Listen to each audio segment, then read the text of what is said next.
राजाओं ने राज त्याग्या, किस लिए त्याग्या? क्या उन माया की कमी थी? उनको ये मालूम था कि भगवान सब कुछ कर सकता है। तो जब हम माया मांगते हैं और उन्होंने माया त्याग कर भगवान चाहा, तो आप भगवान ही चाहो और ये माया तो आपको देगा ही देगा, आपके ना भाग में होगी, आपकी रिक्वायरमेंट यो पूरी करेगा। और प्रसंग चल रहा कि नकली संतों से भी बात नहीं बने, नकली साधना से भी बात नहीं बने, शास्त्र विरुद्ध साधना त्याग करने से भी लाभ नहीं होता। अब क्या बताते हैं कि आप जी ने ऐसे घोर तप किए। एक प्रियव्रत नाम के राजा थे और उन्होंने 11 अरब वर्ष तक तप किया और फिर उस तप के बदले में 11 अरब वर्ष ही उसको राज्य दे दिया।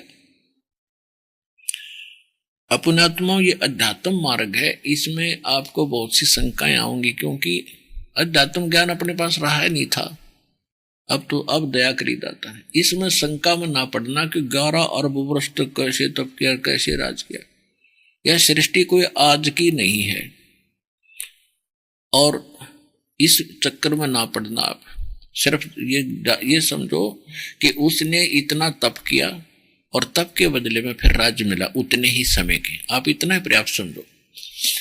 तो जब उसने 11 अरब वर्ष तक तप कर लिया, उसके बदले में राज्य मिल गया। राज्य जब उसको मिल गया और अंत समय उसका वो 11 अरब वर्ष भी खत्म होने थे, तो होने क्योंकि यहाँ तो चक्कर चल रहा है, रोज सूर्य उदय होता, अस्त होता, उदय होता, अस्त होता, ये अंत तो है नहीं। इसका अंत होगा तो बाद की बात है, लेकिन हमारे जीवन के लिए तो बहुत है ये। तो वो अंत आया, यम के दूत कहने लगे चल भाई प्रियव्रत खड़ा हो राजा। अब उसने देखा कि तो भाई सारा राजपाट ठाठ पाठ सारे जाएंगे, मर गया तो जाए, बहुत बुरी बनी। हाथ जोड़ता कि यमदूतो मुझे कुछ समय और दे दो, कि खबरदार एक सांस नहीं, हम गिन लग रहे तेरे सांस कितने शेष रह रहे, खबरदार जो एक सांस भी दिया था आगे धर लेगे, उठा लेगे। धर्मराज के सामने, न्यायाधीश के सामने खड़ा कर दिया। न्यायाधीश कहने लगा भाई डले डोका आ गया। कहां जी? डले डोका आ गया। वहां जाकर आंख खुल जाती है जीव की, कहां जी? कति डले डोका है। धर्मराज ने कहा कि 11 अरब वर्ष तक तूने तप किया था, 11 अरब वर्ष तक तुझे राज्य दे दिया और इतने में तूने कोई भक्ति करी नहीं। तो वो कहता जी एक मनुष्य जीवन और दे दो। बेटा गई हाथ तो बात ही बताए, अब नहीं मिलेगा, अब चल गधे की योनि में डायरेक्ट सीधा। अब पुण्य आत्माओं, यहां पर चाहे राष्ट्रपति बन जा सारी पृथ्वी का और फिर गधापति बनेगा जो बेरा पटेगा तो चाट ले प्रधानमंत्री पद ने।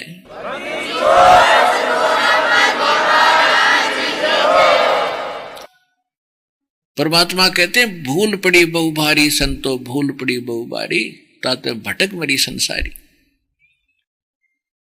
अब वो भक्ति भी करते थे और वो भी, ये बुरा हाल हुआ इनका।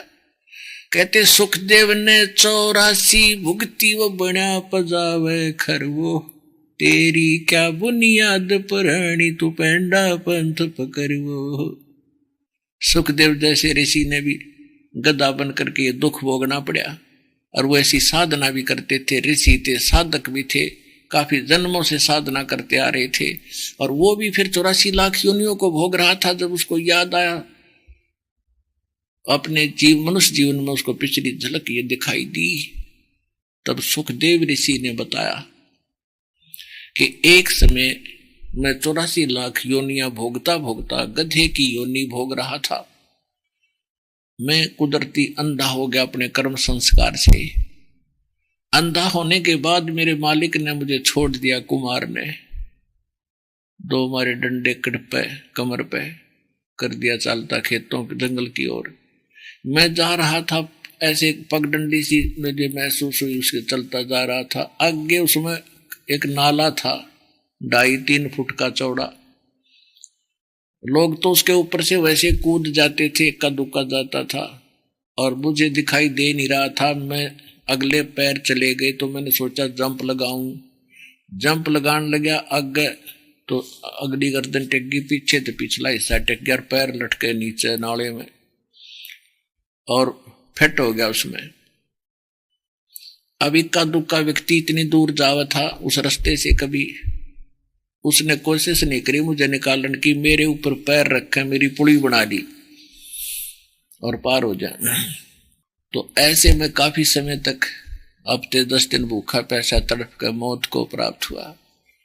तो यह परमात्मा कहते हैं सुखदेव ने 84 भुक्ति, 84 माने 84 लाख दुख ठाने पड़े बगैर सत भक्ति के, और भक्ति भी करते थे वो 3 लोक की करते थे, इस ब्रह्म तक की करते थे। ये तो ऋषि थे, ब्रह्म की साधना करते थे और फिर विष्णु जी की साधना करते हैं जब उनकी वहां से पहुंच खत्म हो ले है।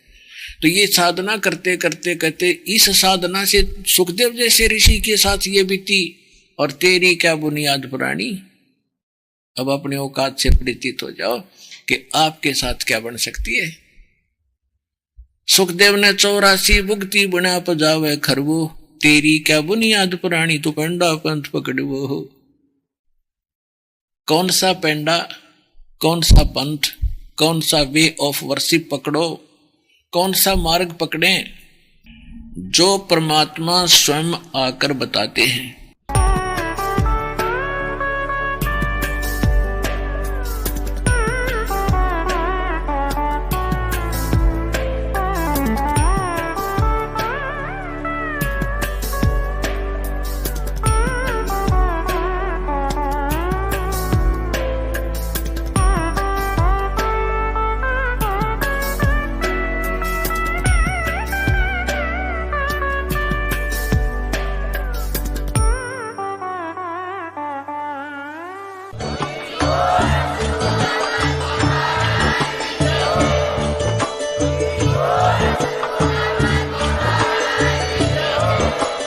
आप सुन रहे थे जगत गुरु तत्वदर्शी संत रामपाल जी महाराज जी के मंगल प्रवचन। अधिक जानकारी के लिए विजिट कीजिए हमारी वेबसाइट www.jagatgururampalji.org। संत रामपाल जी महाराज जी के शुभ आशीर्वाद से पूरे विश्व भर में 500 से भी ज्यादा नाम दीक्षा केंद्र हैं, जिन पर संत रामपाल जी महाराज जी द्वारा ऑनलाइन निशुल्क नाम दीक्षा दी जा रही है। अपने नजदीकी नाम दीक्षा केंद्र का पता करने के लिए संपर्क करें 8222880541।